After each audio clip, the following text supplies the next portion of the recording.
স্বাধীনতার মূল্যবোধকে যারা ধারণ করে তারাই এখানে থাকবে, আর যদি যারা মানে ভিন্ন মত অবলম্বী করে, আমি বলতে বাধ্য হচ্ছি, যদি বিএনপি কেউ করে থাকে, যদি জামাত কেউ করে থাকে, অন্য কোন শুধু আওয়ামী পরিবারের স্বাধীনতার চেতনাবোধের সংগঠন যারা আছে তারা থাকবেন।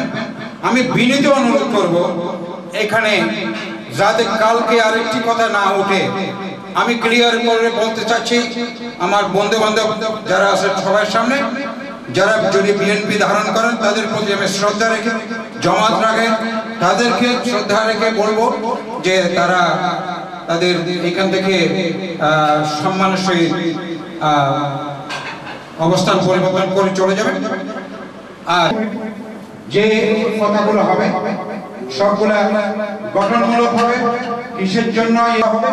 প্রত্যেক ব্যক্তি যারা যারা বক্তব্য রাখবেন, রাজনৈতিক কথা বলবেন, ব্যক্তিগত থাকতে পারবেন না। নো নো নো, এটা কি কথা বলছেন? আপনি কি জাতীয় পার্টি যারা বলছেন, আপনি কি মানে বঙ্গবন্ধু জাতির পিতা কিনা মানেন না? তাহলে মানে কি আপনি আমি সংবাদ সম্মেলন আপনাদের কাছে অনুরোধ রাখলাম এবং আমাদের আওয়ামী পরিবারের মুখ্যমন্ত্রী জনাব হাসান ফুরুতুল ভাইকে মঞ্চে আসনের জন্য অনুরোধ করছি এবং অনুরোধ করছি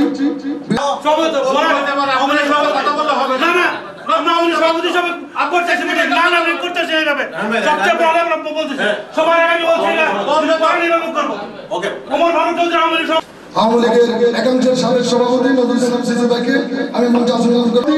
বর্তমান উপদেষ্টা আওয়ামী লীগ নেতা ইঞ্জিনিয়ার আব্দুল লতিফ ভাইকে আসন গ্রহণ করে অনুরোধ জানাচ্ছি। আমাদের বঙ্গবন্ধু খাতা থেকে ব্যবসা বাণিজ্যের ক্ষেত্রে চেয়ারম্যান নিযুক্ত। আসলেই তো চিরসুখী জল ক্রমে কি কখন ব্যতীত বেদন বুঝতে পারে কি যাতনা বিশেষ। আমার পক্ষ থেকে সংগ্রামী অভিনন্দন। আমি বক্তব্যের শুরুতেই স্মরণ করি ইতিহাসের মহামানব, দুনিয়ার নির্যাতিতের বীর মঞ্চের শ্রেষ্ঠ বন্ধু, হাজার বছরের শ্রেষ্ঠ বন্ধু মন্ডলের মতো কুলাঙ্গারদেরকে এবং যুদ্ধপরাধীদেরকে কিভাবে শাস্তি করতে হয় সেটা আমাদের যুবলীগের ভালো করে জানা আছে। বন্ধুরা, এখানে আমার বড় ভাই আহমেদ জিয়াদ সাহেব আছেন, রাজপথে থেকে রাজনীতি করেছি, এখানে এসে লেখুনের বাচ্চা হয়ে গেছি। সেটা অনেক সময় নিজেকে দীক্ষা দেয়, নিজেকে ক্রিয়া করি শুধুমাত্র আজকে তাদের কারণে। আমি বক্তব্য দীর্ঘায়িত করবো না, শুধুমাত্র একটি বক্তব্য দেবো আজকে আপনাদের সামনে।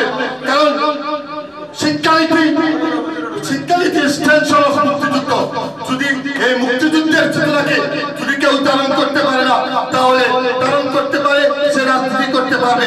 সে মুক্তিযুদ্ধের চেতনাকে যে বুকে ধারণ করতে পারবে না, সে রাজনীতি কোনোদিন করতে পারবে না। বন্ধুরা আমার আমি তারা অ্যামেজিং পার্সোনালিটির কারণে, তারা অ্যামেজিং পার্সোনালিটি পাবলিসিটি পাওয়ার জন্য তারা রাজনীতি করে। কি করেছে তারা রাজনীতি করে, কি করতে চায় তারা রাজনীতি করে, এবং তারা কি করবে এত সুন্দর একটা সমাধান দিয়েছেন আমাদের বাবু ভাই এবং ফরিদ সাহেব। এত সুন্দর সমাধান তাদের গায়ে লাগে না। তারা কি চায়? তারা আওয়ামী লীগকে পুলিশ করে দিতে চায়। তারা সেই ৭১-এর দল, উনি অনেকবার দেখেছি, সেই মন্ডল চায় অনেকবার দেখেছি। আমি নিজের চোখে দেখেছি বিএনপির সাথে কানাঘুষা করতে, জামাতের সাথে কানাঘুষা করতে, শরীফুল হক সাধুর সাথে কানাঘুষা করতে। তাদের তারা রাজনীতি হবে না, তারা এবং বিএনপির দল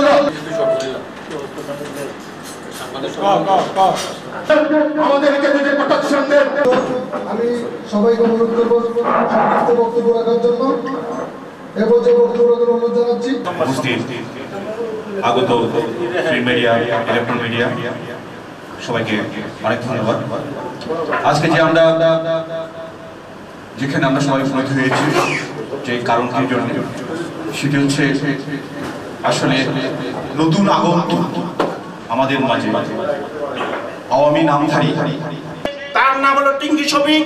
সে হলো ভুয়া দুষ্কৃতকারী।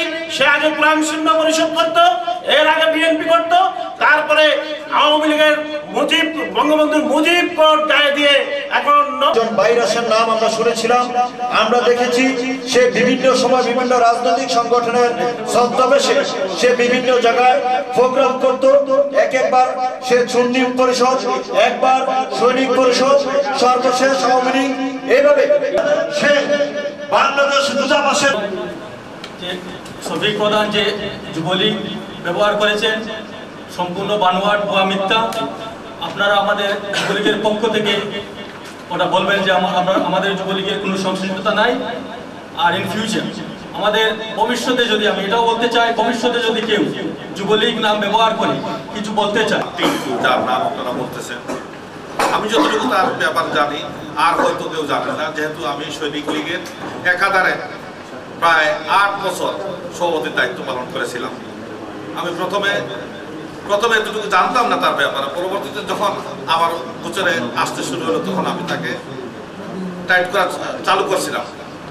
শেষ পর্যন্ত আপনাদের সহযোগিতা নিয়ে আমার সংগঠন থেকে তাকে আমরা বিতাড়িত করেছিলাম এবং দূতাবাস বাংলাদেশ সহ সব জায়গাতে আমরা কাগজের মধ্যে দিয়েছিলাম। তো এক বছর পর সে এমনভাবে আমাদের কাছে ক্ষমা চাইল, যেহেতু ক্ষমা যে চায় ক্ষমা দিতে হয়, যে কয়টা টুকরার নাকি সে করে ফেলবে। উনি আমার কাছে কেঁদে কেঁদে বিচার চাইছিল যে ভাই আপনার এই লোক আমাকে এটা বলছেন, যে ঠিক আছে যখন টুকরা হবেন তখন আমরা দেখবো। আজ পর্যন্ত উনি আমাদের সামনেই আছেন। মুখে যতটুকু বলা যায় কাজে ততটুকু করা যায় না। দুশ্চরিত্র লোক আমরা সবাইকে চিনি জানি, কিন্তু তারপরেও আমরা আমাদের ভিতরে আমাদের কিছু দুর্বলতা আছে, আমরা প্রশ্রয় দেই।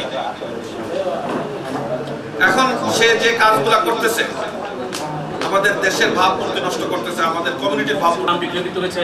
একবার যায় সে সচিবালয়ে বিভিন্ন রকম যারা অবিশ্বাসযোগ্য এই সমস্ত বলছে, এখন সে সমস্ত বলছে আওয়ামী লীগের নাম দিয়ে। আমরা আজকে এই অনুষ্ঠান থেকে দীক্ষা জানাতেছি যে এই ধরনের করতে পারে না, নাম থাকলে বদনাম হয়, যার নামে নেই বদনাম করতে পারে। এই মিথ্যাবাদী এখন ছিল সে শিবির, তখন ছিল বিএনপি, তখন ছিল বঙ্গবন্ধু পরিষদ, তখন সৈনিক লীগ, এখন সৈনিক লীগের যিনি মারা গেছে উনি গেছেন আওয়ামী লীগ। কালকে কি যে তো জবাব লীগ, জাতীয় পার্টি এবং আমাদের দীক্ষা জানাই আজকের সংবাদ সম্মেলনে সবাইকে ধন্যবাদ জানাই। আমার নাম হয়েছে একটি কুলাঙ্গার জ্ঞান। এই কুলাঙ্গার কাতার বাংলাদেশের কে আমাদেরকে যে ক্ষতিগ্রস্ত করেছে, এই ক্ষতিগ্রস্ত আমরা শেষ করতে পারবো না। রক্ত শিহরে ওঠে।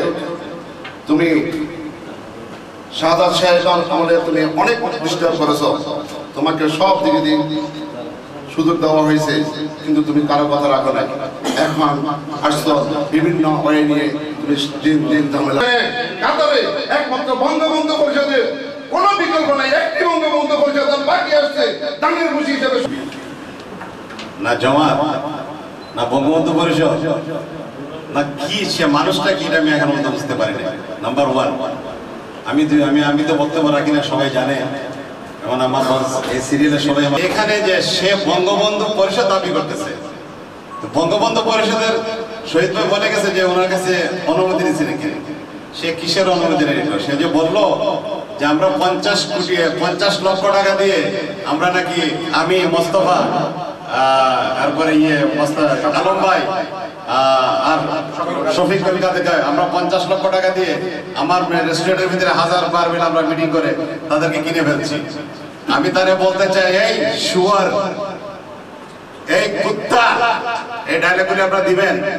তোর মতো ছেলেকে যদি ঢাকা শহরে আমি রাস্তা উষ্ণাই এত দাঁত ভাঙি, ঢাকা শহরে বলা মতো কেউ না, আর তুই তো কাতার এসে ঢুকতে পারবি না, এটা আমার একমাত্র বাধা। আমি বলতেছি 2 নম্বর কথা, আপনাদের কিছু পয়েন্ট আজকে বলতেছি, এগুলো আপনারা মনে রাখেন।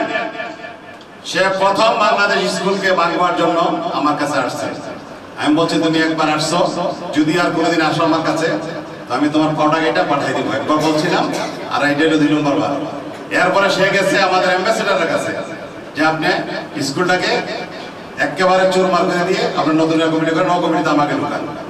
তখন বলছে ইম্পসিবল, এখানে কোনো আপনাকে কমিটি ঢুকানো সম্ভব না, আপনাকে কমিটি ঢুকাইলেই আমাদের অনেক মানুষ এখানে নষ্ট হয়ে যাবে। কমিটি নেওয়া হয় তাহলে স্কুলের সবাই ভালো, অ্যাম্বাসেডার ভালো, ফরিদ ভাই ভালো, ওমর ভাই ভালো, 14 দল ভালো, সবাই ভালো, আর নাইলে সবাই খারাপ। আর তাকে এখানে যে আপনার সে যে সংবাদ সম্মেলন করেছে, এটার কারণটা কি? এটার একটা কারণ থাকতে হবে। সে কি অ্যাম্বাসেডার নিয়ে নেওয়ার জন্য? এমবেসির ভিতরে অনেক বড় দালাল আছে, এমবেসির ভিতরে। এটা আপনারা কেউ বলবেন, আমার নাম ধরে বলবেন, ওহিদ ভুইয়া বলছে এমবেসির ভিতরে দালাল আছে, দরকার পড়লে আমি নাম ধরে প্রাইম মিনিস্টারকে বলবো। এমবেসি দালাল সবকিছু করেছে এখানে, এবং এমবেসির ভিতরে দালাল বলতে কি এমন কোনো ছোট দালাল না, সে অনেক বড় দালাল। সে বিলে আবার বড় বড় কথাও বলে। আপনারা সবাই জিনিসগুলো জানে রাখা উচিত যে এমবেসির ভিতরে যত কিছু হচ্ছে ওই দালালের জন্য হচ্ছে। আর টিঙ্গু এখান থেকে টিঙ্গু বলতে মানে আমি জানি না, আমাদের দেশে ওকে টিঙ্গু জানে না, যত সুন্দর নাম রাখছে শফিক প্রধান। প্রধান মানে কি সে বুঝে? প্রধানের মিনিং কি সে বুঝে? প্রধানের নাম ছিল না। কোন সংগঠনের প্রধান? তো যদি সে চুর সংগঠনের প্রধান হয়ে থাকে, তাহলে আপনাদের কাছে আমার অনুরোধ, ওকে কাতার ঢুকতে দিবেন না।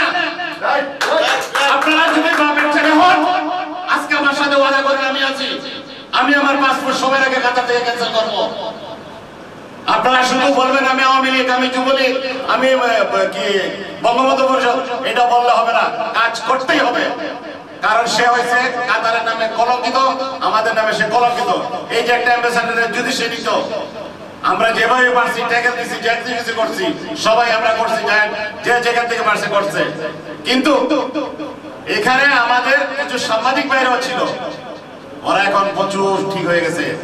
আমি বিশেষ করে নাম বলে আজকে বলবো, সন্দীপের আপনারা সবাই এখন তাকে আপনারা ঠিক করে দেখবেন, আপনারা সবসময় দাওয়াত দিবেন, সন্দীপ আপনাদের কোনো ক্ষতি করবেন, এটার গ্যারান্টি আমি দিলাম। আমার আজকে আমার বন্ধু আমার উঠে গেছে, কিরে তোর অ্যাম্বাসেডার কি হয়েছে বিলে একটা মানুষ আমার আজকে পয়রা বাংলা শুনাইছে। সে তার কাছে একটা ড্রাইভার একটা মালিক শুনাইতেছে কথা বলি যে এই ঘটনা হয়েছে। যাক, আপনার সবাইকে অসংখ্য ধন্যবাদ। আমাদের চাইতেও সাংবাদিক বন্ধু আপনারা যারা আছেন, আমি আশা করি আপনারা দায়িত্বশীল ভূমিকা পালন করবেন। আপনারা যদি দায়িত্বশীল ভূমিকা পালন করেন, আমরা সমস্ত কমিউনিটির নেতৃবৃন্দ আপনাদের সাথে থাকব। যদি আপনারা দেশ ও জাতির মান অক্ষুণ্ণ রাখতে ব্যর্থ হন বা এমন কিছু কর্মকাণ্ড করেন যেটা জাতিকে হেয় প্রতিপন্ন করে, আমাকে হেয় প্রতিপন্ন যদি করেন, আপনারা এতে কিছু আসে যায় না। কিন্তু আপনাদের লেখনীর মাধ্যমে যদি আমাদের জাতির মান বিঘ্নিত হয়, এটা অত্যন্ত দুঃখজনক এবং ঘৃণিত কর্মকাণ্ড। আমি আশা করি আপনারা যে সমস্ত সংবাদ পরিবেশন করবেন, আমরা সব সময় আলোচনা করি বাংলাদেশে যে সমস্ত সাংবাদিকরা আছে তাদের বিরুদ্ধে বিভিন্ন রকম কথা বলি যে তারা সাংবাদিক এবং বিভিন্ন অনলাইনের সাংবাদিক ভাইদের উদ্দেশ্যে আওয়ামী পরিবার কর্তৃক আয়োজিত প্রেস কনফারেন্সের সম্মানিত সাংবাদিক, আমরা এখানে ঘরে ঘরে দিনাজপুরে ভুগছি। আমি তাকে ধিক্কার জানাই, যেও হোক না কেন, সে যেন বাংলাদেশ কমিউনিটিকে নিয়ে সমালোচনা না করে, কোন দলকে নিয়ে সমালোচনা না করে, কোন ব্যক্তিকে নিয়ে সমালোচনা না করে। বিশিষ্ট ব্যক্তি এবং আমার সাংবাদিক ভাইয়েরা, আপনাদেরকে সবাইকে আমি আমার অন্তর থেকে ধন্যবাদ এবং সালাম। সবাই বলতো অ্যাম্বাসেডার আসবে, অ্যাম্বাসেডার চলে যাবে, অ্যাম্বাসির অন্য স্টাফ আসবে, অন্য স্টাফ চলে যাবে, তারা আমাদের মেহমান 2 দিনের। কিন্তু আমাদের একটা ফুলের বাগান ছিল এই কাতারে, তারা ফুলের বাগানে বেড়াইতে আসতো। শফিক সাহেব দোহাতে এলে কোনো জায়গায় যেন আমরা কেউ যেন ওনাকে কোনো জায়গায় স্থান না দেই। আজকে উনি বঙ্গবন্ধু পরিষদে ছিলেন, প্রবলেম সৃষ্টি করেছেন, সৈনিক লীগে ছিলেন, প্রবলেম সৃষ্টি করেছেন। আজকে আওয়ামী লীগের নাম ভাঙিয়ে উনি এইটাকেও অপবিত্র করার চেষ্টা করছেন। আজকে অনেকেই বলেন যে আওয়ামী লীগের কোনো কাতার আওয়ামী লীগ যারা করেন তাদের কোনো সাংবাদিক সেখানে ছিল না, যে সাংবাদিকের পিছনে কতগুলো চামচা থাকে, সেই চামচা থেকে দিয়ে এই কাজটা করেছে।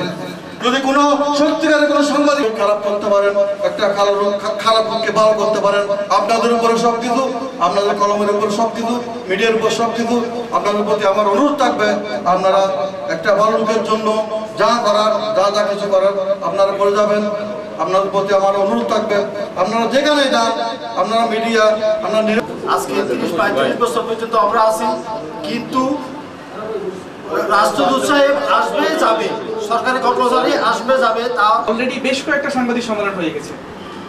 আপনাদের আরেকটা ভবিষ্যতে কি উনি আবার নতুন করে সভাপতি বা নেতা বানাবেন নাকি উনি যখন সংগঠন তাকে বানায় তখন আমিও তাকে মানতে হয়। মতো করে বলে যাবে, তো আমাদের সবাইকে একমত হতে হবে। আমরা আজকে সমস্যা তাদের সবাইকে এক হবে কিনা, আপনারা ওনাকে আহ্বান জানাবেন কিনা, বিশেষ করে সাংবাদিক সত্যভাষী হিসেবে বলছে এবং বলছে যে অনেকেই মানে সত্য কথা বলতে সাহস পায়, সেই সত্য কথা বলছে। এরকম আপনাদেরই এইসব সংগঠন যে নামে এই নামের অন্যান্য সংগঠন এরা কিন্তু তাকে সাপোর্ট দিচ্ছে। আর আরো একটি কথা বলতে চাই, আজকে যারা এখানে বসে আছে আমাদের কাছে অনেক ছবি আছে যে আপনাদের পাশে উনি বসেছিলেন। আপনি বলছেন আজকে সে কুলাঙ্গার হয়েছে, এই যে ঘটনা কিছুদিন আগে যে ঘটনা ঘটলো, এই ঘটনার আগে আপনারা সবাই একই মঞ্চে বসেছে, তখন কি আপনারা দেখেন নাই যে উনি সে কুলাঙ্গার, আপনি বিচার করতে পারেন নাই? শফিকুল ইসলাম প্রধান তো আজকে না, আজকে অনেকদিন ধরে মাথা ঢুকিয়ে দেয়, তখন আমরা পরিচয় পাই না। যখন আমরা পরিচয় তখন আপনাদেরকে বাধা দিই, যখন এখানে লেখা যে অঙ্গ সহযোগী সংগঠনের নাম ব্যবহার করে যেটা করা হয়েছে সেটার প্রতিবাদ নাকি তার বক্তব্যের প্রতিবাদ? যদি নাম হয় সেক্ষেত্রে এখানে বঙ্গবন্ধু সৈনিক লীগের নাম নেই, কাজে এখানে আওয়ামী ঘরানার যে নামটা আমরা ইউজ করতে বলছি সেটা অসম্পূর্ণ। আর যদি বক্তব্যের প্রতিবাদ হয়, বক্তব্যের অধিকাংশ জুড়ে থাকে বাংলাদেশ দূতাবাস এবং মাননীয় রাষ্ট্রদূত। আপনারা এই প্রোগ্রামটা কেন দূতাবাসে মাননীয় রাষ্ট্রদূতকে নিয়ে, যেহেতু তার প্রসঙ্গটাই সেখানে অনেক বড় করে আসছে, তিনি খোলাসা করলে এই বিষয়টা আরো বেশি সুন্দর হতো।